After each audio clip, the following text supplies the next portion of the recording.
ॐ सोमनाथाय नमः। ॐ मल्लिकार्जुनाय नमः।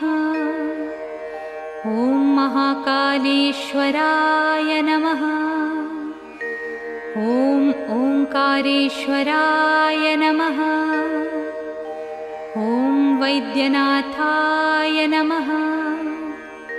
ॐ भीमशंकराय नमः। ॐ रामेश्वराय नमः। ॐ नागेश्वराय नमः। ॐ विश्वेश्वराय नमः। ॐ त्र्यंबकेश्वराय नमः।